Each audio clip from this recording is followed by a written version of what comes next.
I wonder if talking to Kuno about this will let me get in there. Inconspicuous pile Nope. of the roofing material, Eternite. Nope, no chances to get in there yet. Let's see this thing. Footprints in the mud. Left. Alright, nothing there. Alright, so I guess all that's left is talking to the Union guys. Oh, it's that lady on the roof. Okay, I don't know how to get up there to talk to her. But it's just about time to get the dice from the lady.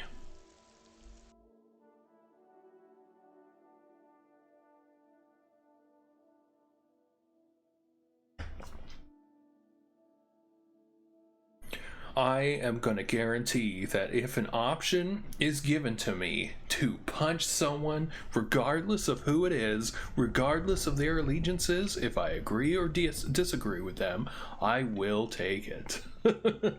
I feel like that's something that this character has to do. That's his obligation.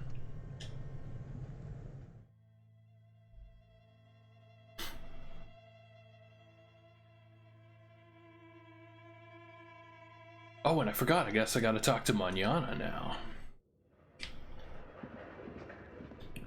But let's go to the dice lady, and if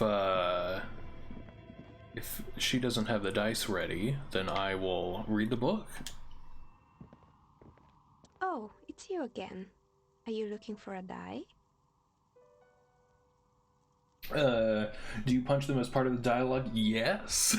So it'll come up with a thing that's just a choice of you know, like punch this person, and then it'll tell you your chance of success.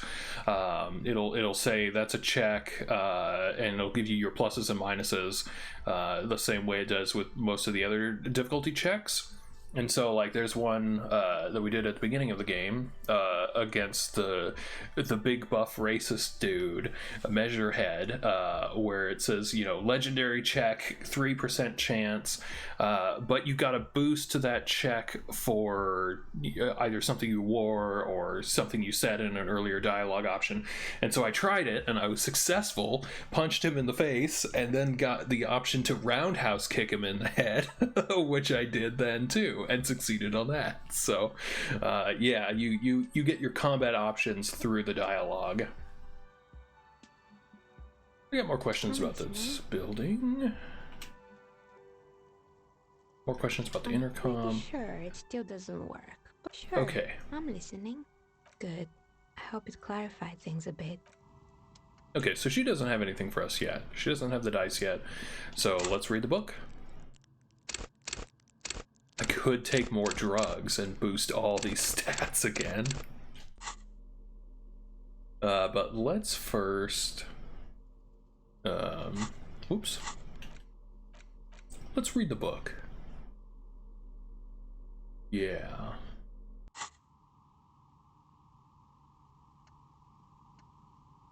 Oops, wrong button. I am not good at the Xbox controller. The front of this quarterly journal features a large satirical portrait of the late King Friesel. From the sides of his head, a pair of white antlers spread to the corners of the cover. Why antlers? Because white antlers are one of the symbols of communism. They represent a society in accord with the natural world and at the same time above it. A shameful way to treat a former king. Even one as underwhelming as Whoa, Friesel. Okay. Why Friesel? Because Friesel was incompetent, foolish, and cruel. In short, the embodiment of everything the communards wished to overthrow. It's satire, you see. Oh. Flip through the pages, see what catches your eye. To your disappointment, there aren't any full-color pictures to direct your attention. Just column after column of closely set text, interrupted occasionally by little doodles in black and white. No advertisements, you notice. So who's funding this radical commentary? After rifling the pages with your thumb several times, you return to the table of contents. The magazine is divided into several sections. International developments, Kunst und Kultur, and local concerns. Just inside the cover, there's also an editor's note. Okay, well, we have to look at Kunst and Kultur, because we want to know all about that artsy fartsy stuff. Yeah. It takes a moment, but gradually it dawns on you that Kunst und Kultur must mean arts and culture.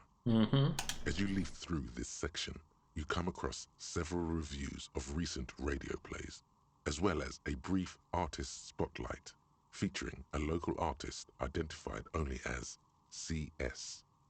The main feature, though, is a long essay titled Tip Top Tournée, a critical Mazovian perspective. Wait, what's Tip Top Tournée? The actual article is surprisingly light on details, but after skimming a page or two, you gather that it has something to do with motor carriage racing. All right, let's see what these communists have to say about tip-top racing. You think you're settling in for a relaxing recap of the most recent season, maybe sprinkled with some nice anecdotes about a few of the more colorful drivers. Instead, you find yourself skimming a 10,000-word feature about all the politically problematic aspects of Tip Top Tournée. Wait, what's wrong with it? Where to even start? For one, there's the crass commercialism of its sponsorships, and then there's the practically criminal emphasis on deadly motor crashes. Hang on, who wrote the stuff? What's so bad about sponsorships? What's wrong with a good motor crash? They just keep it interesting. Yeah.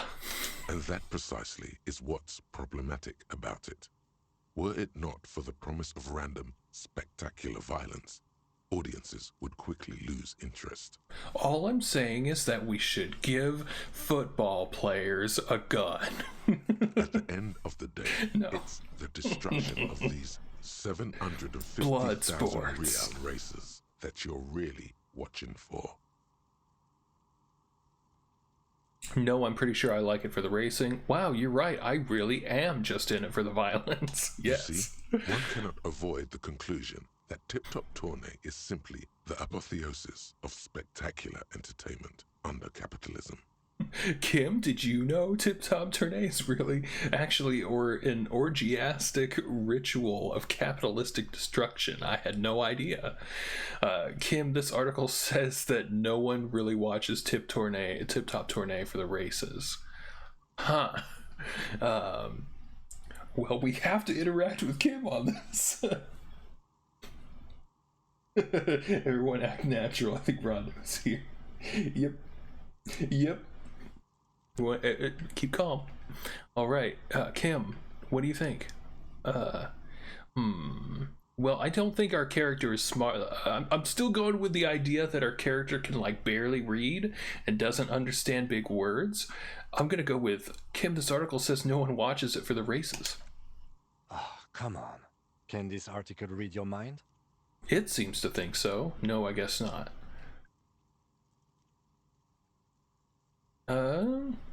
Seems to think so. A certain kind of young man reads one or two books and suddenly thinks he understands the secret structures of reality. If I had to wager, I'd say they've never even seen the inside of a motor, much less a motor race. I take whatever they write with a large grain of salt. You flip back to the front of the magazine. The table of contents unfolds before you. Read the editor's note. Comrade, as you know, this journal takes its name from Mazov's immortal expression, du cristal à la fumée. This was his way of describing the way the rigid, crystalline structures of capitalist ideology turn to smoke under communism.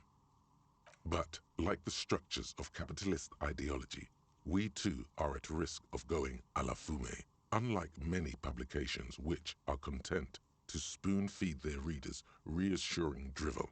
La Fumée is committed to telling the radical truth, even when that truth may drive away potential subscribers. Perhaps they've overestimated the market demand for this kind of commentary. So please, if you value our radical Mazovian perspective on contemporary politics, culture, and international affairs, please consider subscribing today. Yours in struggle, the editors. Whisper, Kim, I think this is a communist magazine. Play it cool, pretend everything's in order. Play it cool. You flip back to the front of the magazine. The table of contents unfolds before you. I want to catch up on international developments. This section includes a long, tedious critique of the latest round of free trade negotiations between the EPIS nations and the Free State of Semenine. You also skip over an article about heavy fuel oil smuggling along the Messina border, something about bear wrestling in Samara, book riots in Yugograd. Whoa. Bear wrestling. Flip back to that. Alright, let's see what this bear wrestling's all about. Seems a little too foreign for my taste. Oh no, we're all about that bear wrestling. It seems to be part of a new public fitness initiative in the People's Republic of Samara, SRV, devised and promoted by none other than President Kanajinsky himself. According to this extremely credulous account, Uncle Sport, as he's affectionately known to his people, has recently decreed bear wrestling the national sport of the SRV. Okay, tell me more about this Uncle Sport. When it says bear wrestling, does that mean two bears wrestling each other, or... Tell me more. Based on the description in this article, he appears to be an extremely competent and democratically elected president. Great, now let's get back to the bear wrestling. It's quite straightforward. A standard match features one man, or in some cases, woman, against one bear. Two competitors, one ring, 5 rounds, or until incapacitation. According to the SRV's Ministry of Information, the program has been a tremendous success. Public support stands at 87%, and youth obesity and alcoholism rates are down 12% and 7% respectively.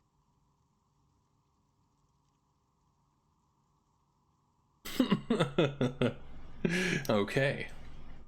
I guess it's hard to fight a bear if you're out of shape. I guess it's hard to fight a bear if you're drunk. Oh, we don't care about that. We're macho men here. That's very much the idea. President Kaczynski has long maintained that a strong body is the best defense against capitalist aggression. Kim, do you think there's any chance our case will take us to the SRV? It's always good to catch up on those affairs. Do you... I want to go wrestle some bears. The Samaran People's Republic? No, I should expect not. Why do you ask? I was thinking it might be fun to see a bear fight. I was thinking it might be fun to partake in a bear fight, yes. I suppose that would be something to see. You flip back to the front of the magazine. Alright, the let's table look of it out. contents unfolds before you. Local concerns. Unsurprisingly, much of this section is taken up with articles declaring unqualified support for the dock workers' strike. You skim the headlines. Paint the harbor red and white. Martinez tames the wild pines. A city in revolt. First we take Martinez, then we take La Delta. Finally, there's a brief article by the writer, G. Martin, accusing the owner of the Capeside Apartments of illegally attempting to evict certain communist tenants simply for not having paid their rent. Damn communists should have killed a lot of them when they had the chance.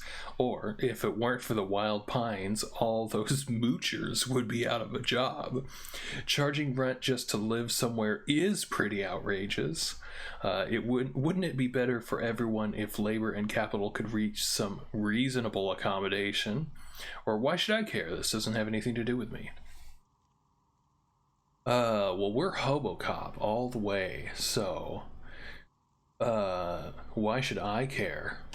The eternal problem, according to G. Martin, is that under capitalism, the worker is rendered incapable of perceiving their own agency or lack thereof. Thus, they tend to experience their own oppression as though it were happening to somebody else. Oh yeah, you thought all those were one long response. Yeah. Yeah, that would be great. Although this game doesn't seem to shy away from the idea that you can just accept contradictory assume contradictory positions. So, yeah.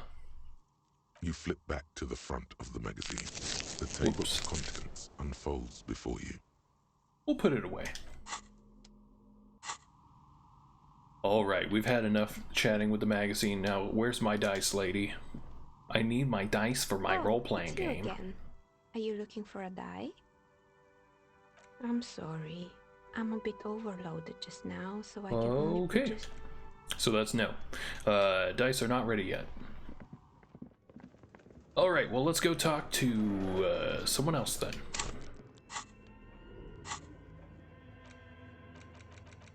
Let's see. Where's the rest of the armor? Who put the clothes in the trash? Oh, alright. Open the apartment door for Everart. We have a key, or we can lie. I feel like he's gonna know. There's a lot of places that have visual access to the courtyard. So I think we're gonna have to do that.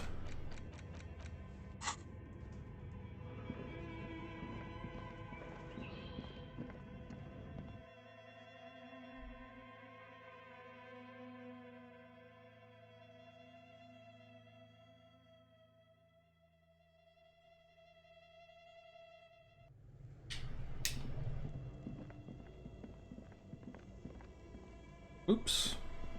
Gotta go down this way somewhere.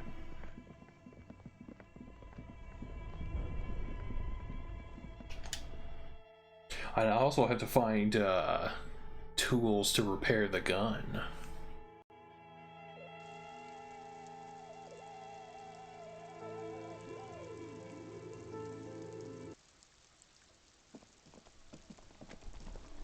Alright, let's go talk to Manana. That's something we can do.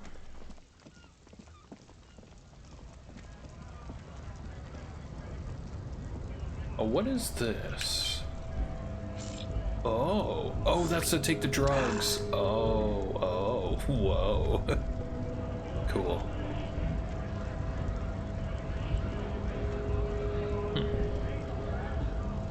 All right, well, let's get the drugs off for now.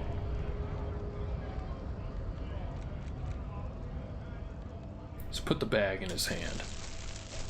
And the chain cutters.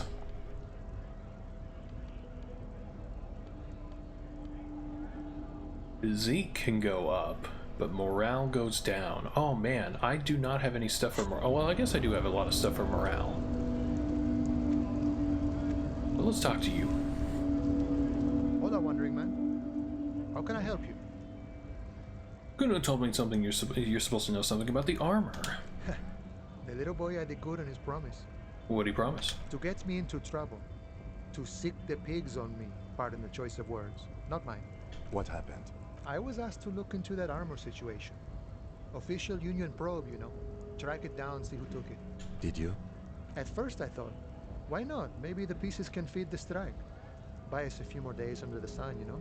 So I went to this boy. He said he'll make me his prison bitch. He's got eyes everywhere, the cops in his pocket, and he's the king of Jamrock. Serves me right for doing menial footwork. I dropped that probe right then and there, and it still got me into trouble. One bad move is all it takes. So Kuno used us to what? Scare you?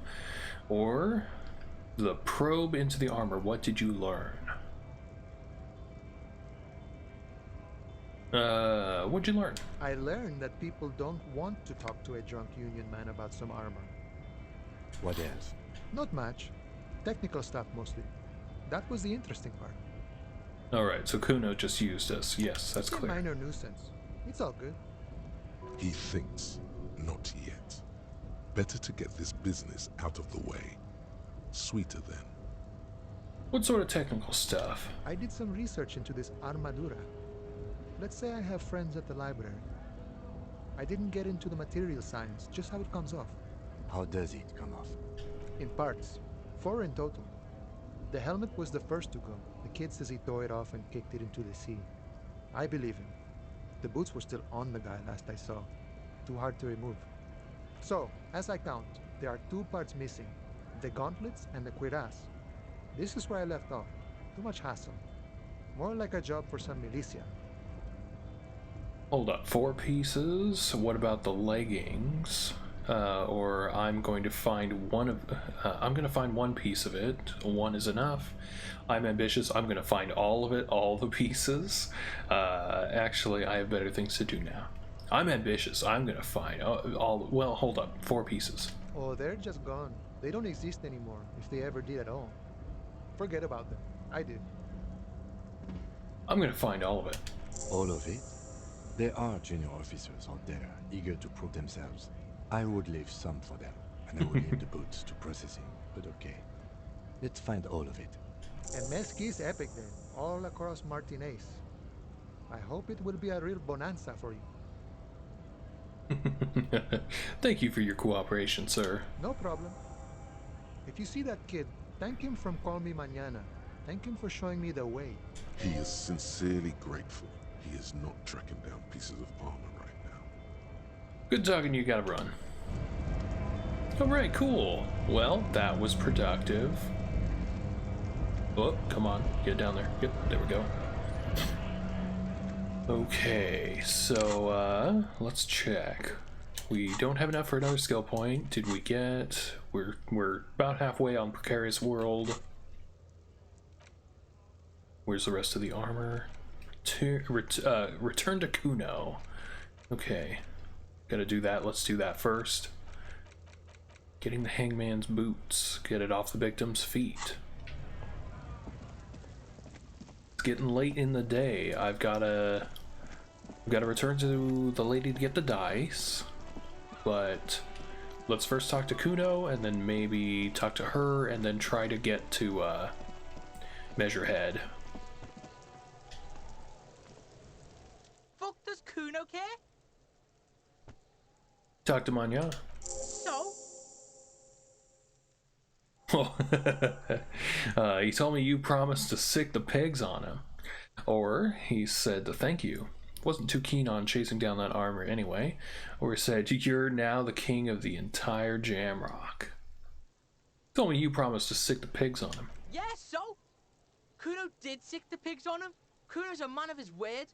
Kuno sent your fat ass running around like Jello. Look, pig.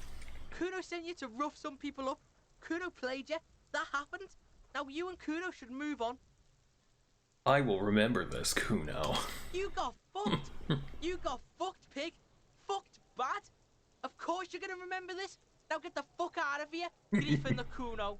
After this shit, you better have something real interesting to say if you want to stay in Kuno's face. Yeah, real interesting. Got any speed? Okay, well I guess I'm off. Kuno doesn't fucking care. Wow. Alright, we learned nothing.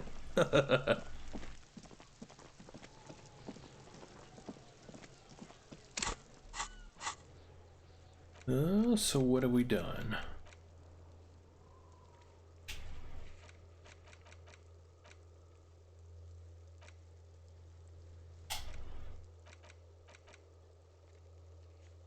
Oh, I guess we've completed that.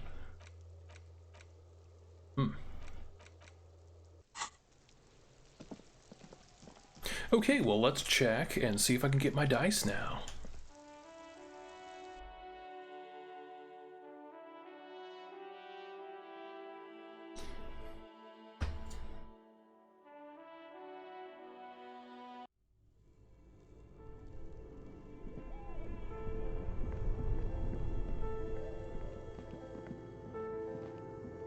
Oh, I don't have the flashlight, that's why it's so hard to get around in here. I don't have it equipped. Oh well. That's okay, I'm not afraid of no ghosts. Or are we?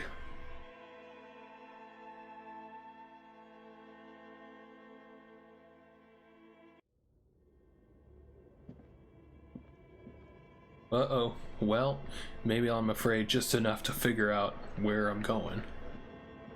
Oh. Alright, let's equip that flashlight. and the bag.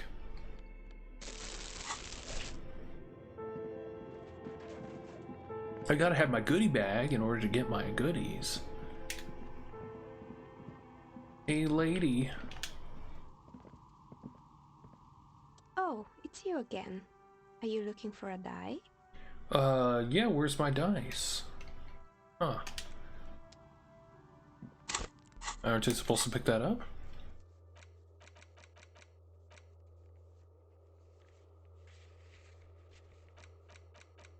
Pick up the dice in 8 hours. Well, it's 16 o'clock.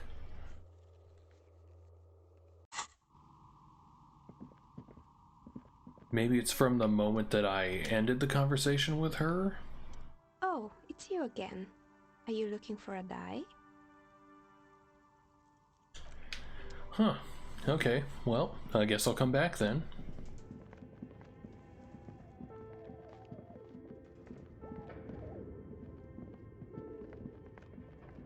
No, hang on.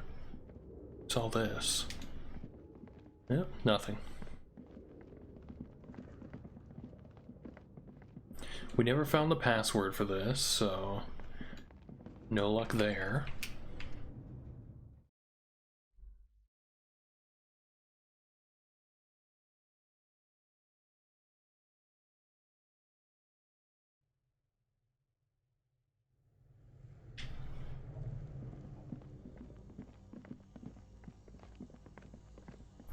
Alright, well, why don't we go deal with the measurehead situation?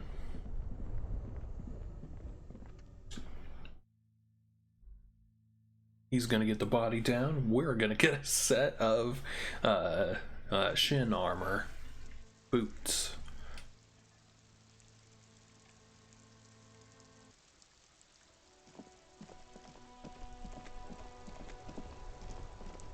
Because we bested him in single combat.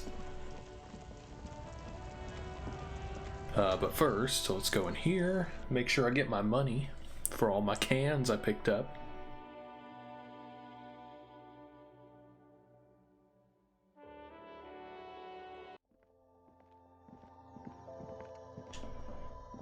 The tear machine stands in the corner.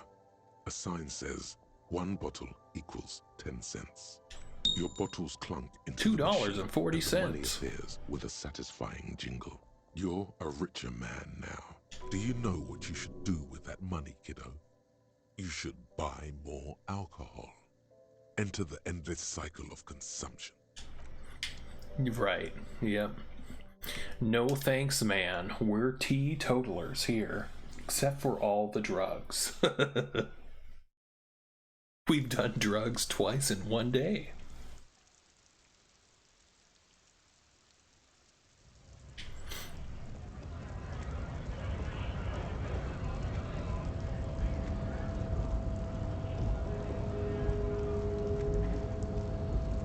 Alright, what's up, big boy?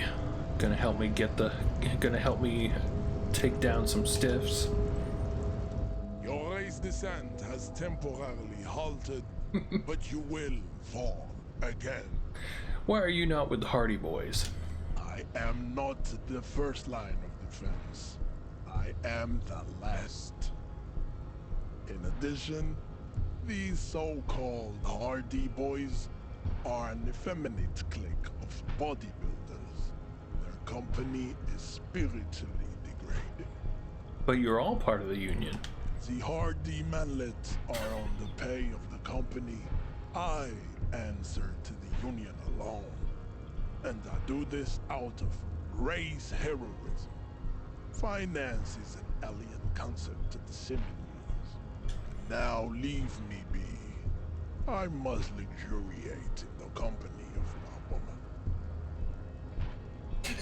Yeah, you want to get a drink and come back to this? Yeah, for sure. Yeah. Yep. This is the uh-oh guy. This is the this is Measurehead with the possibility of subscribing to his advanced race theory. A retriable check. No. Everett told you to help us get the body down. So it was. You bested me in race combat to reach my superior, then had him give me an order. I salute your cunning, enemy. I will go and remove the body from the tree with my bare hands. You're so noble, Measurehead. But while I am gone, someone must stand guard on the bridge. That Boozers are needs to losers, be I like you. that. Both of you. Lieutenant, what if we don't want to do that? Okay then, wait here while Measurehead goes, or no way, we're not going to do that, back off. Kim, what do you think? This is the uncomfortable result of not taking it down ourselves. I can live with a compromise. Okay. Listen to your little friend. He is wise in his childlike way. His mysterious race may yet prove fierce competition to my heroic haplogroup. Okay. I don't even know what that word means. Alright then. Babe, see that they stay here the whole time. Oh, uh-oh.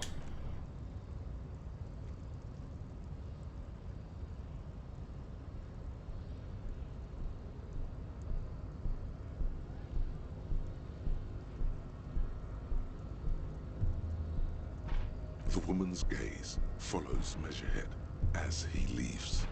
So, you guys are like cops or something? Yeah, we're the law around here. Or apparently so, or we're just trying to keep things from going to shit. Or why are you with Measurehead? Yeah, we're the law.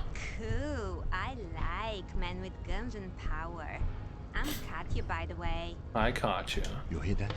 That sound. He's breaking something. Yeah, Jean-Luc must be really tearing it up over there. I wish I could see it. I also wish I could see it. I don't. I've seen enough of that dead body already. Look at you! RCM rent-a-cops! Guarding that bridge like Everott's lapdogs! Is this where it's at now? Try the expression on her. I know. I have not been able to try the expression on anyone aside from that lady. I am very disappointed. This game is going to get a 9 out of 10 from me for that. And who are you? What is your business here? Why are your clothes 4 sizes too small for you?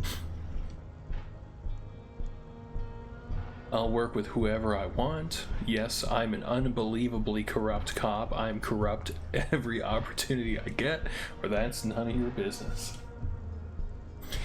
I'll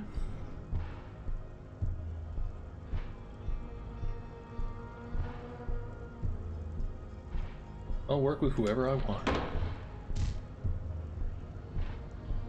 A shrill laughter interrupts you, echoing across Martinez. It's Kuno. Then, the man turns to look behind him at the behemoth appearing around the corner, approaching him, walking past him.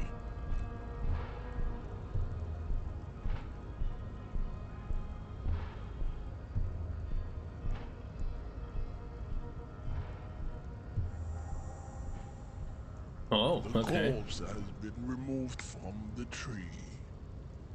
Stand down and congratulate yourself. You have sided with Ray's victory today. There has been no side choosing. We did what we had to do to keep order, or thank you for your cooperation, Measurehead. Thank you for cooperation. Let's go. Farewell, ham sandwich. You are a Union man from now on. See ya. But can I go past you? I want to see what's in the box. Your race descent has temporarily halted. I will not subscribe to your theory to see what's in the box, but I am very perplexed. Yeah. Alright, still gotta get on that roof though. Oops. Let's get down there. So that guy's not happy with me. And it's getting dark out.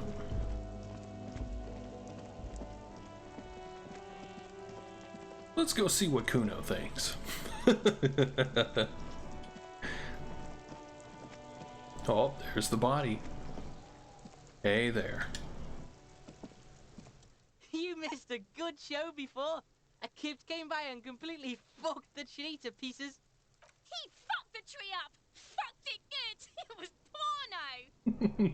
Wish I could have been here to see it. Now I have some questions. Shoot that shit at Kuno, Pigonaut. Pigonaut, that's great. Okay, that's Kuno it. doesn't fucking care.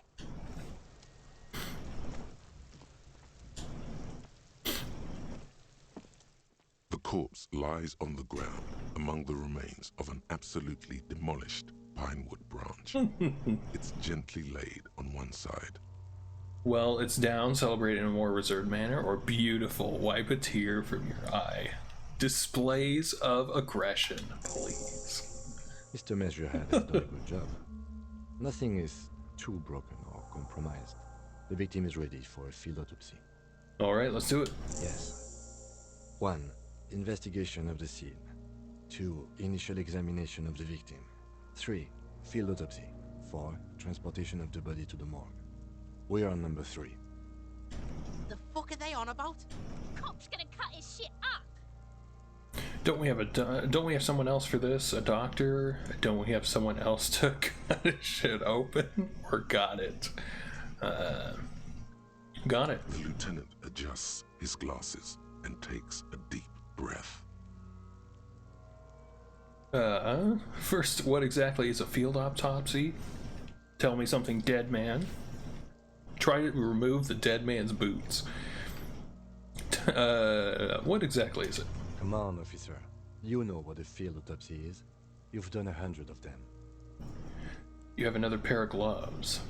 Unfortunately, no. Okay, I'll take it like a man, or I need a pair. Can we do this? Return shortly. I got glove hunting to do. I'll take it like a man. And hygienically? Yes. I suggest I handle the physical part of the autopsy, and you take notes. Okay. Well, we just fill this in, right? That's right. Okay.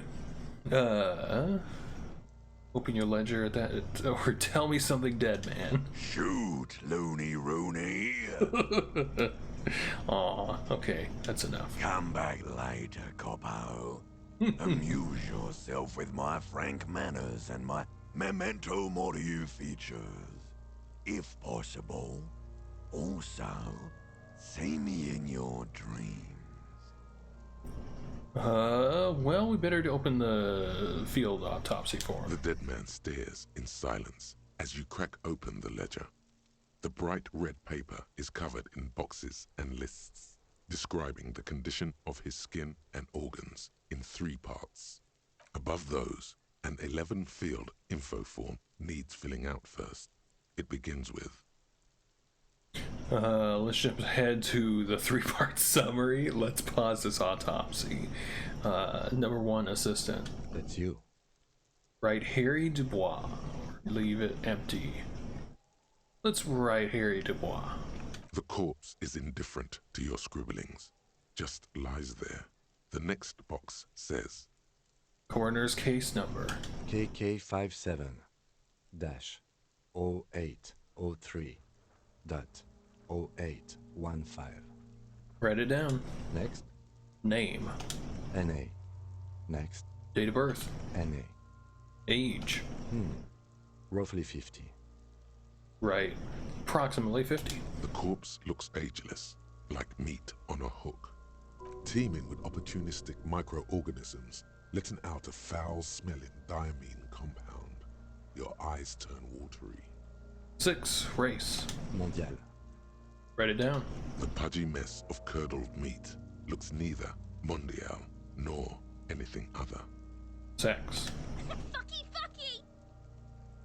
fucky! Wow. Male.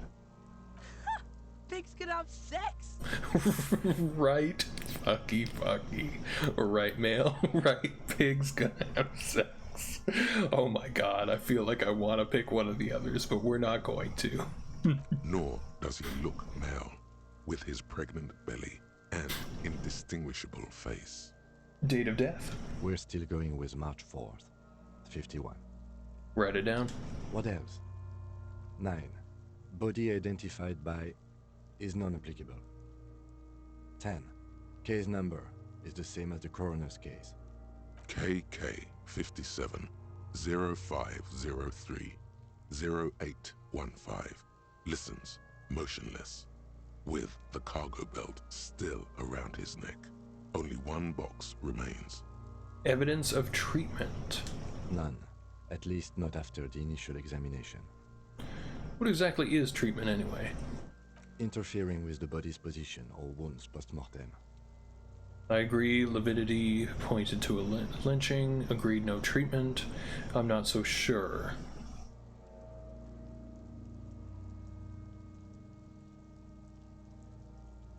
Or what's next? I'm not so sure. A silent nod.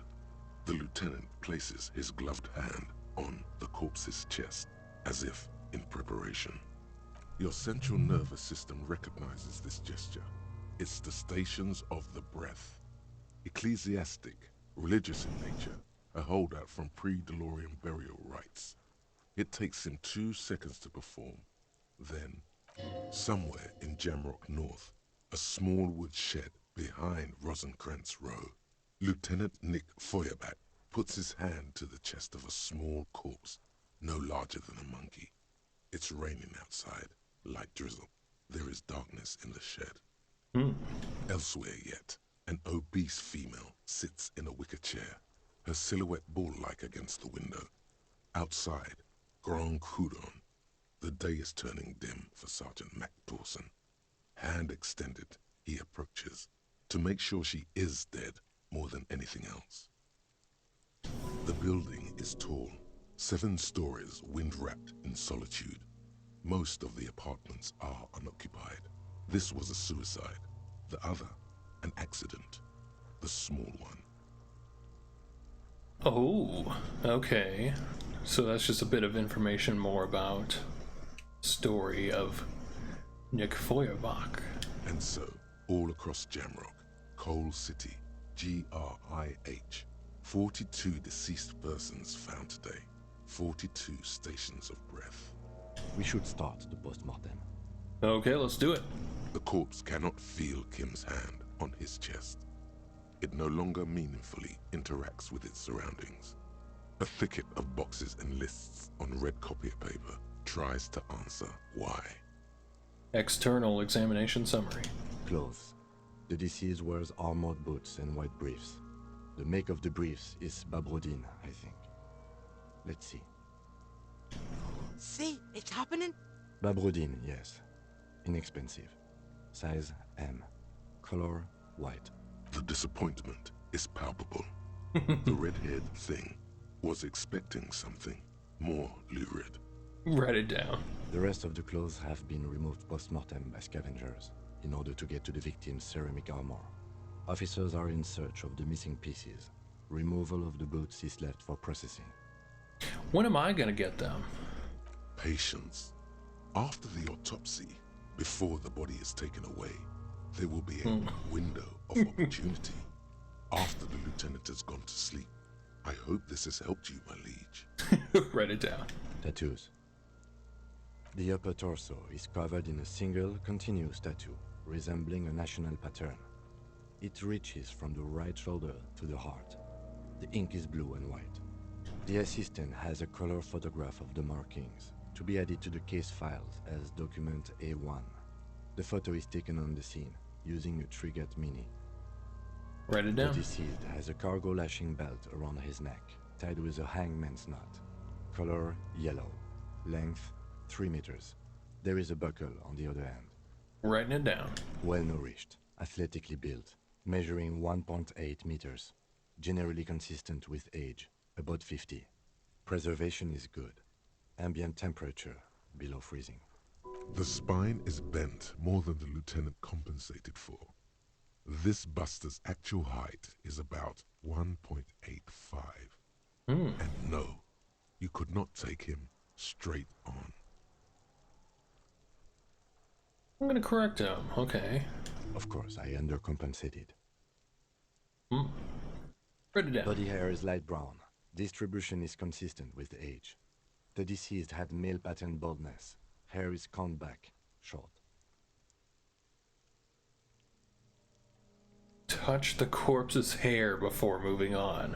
Why would we do that? Let's do it just because I'm curious. His hair feels wet, soaked with rain, cold to touch. Not that different from a living person after a swim. Stroke his hair gently. Write it down. Lividity is consistent with hanging. The head is congested. Contusions are present on the head, chest, and thighs. Consistent with stones thrown post-mortem. Low velocity. Fucking low velocity? You think Kuno doesn't know what you're talking about? Velocity was fucking max. Talking shit about Kuno's velocity. In addition, there are bite marks on the face, scalp, and chest. Consistent with predation. Write down, or write down but amend for high velocity. Write down. Ligature mark.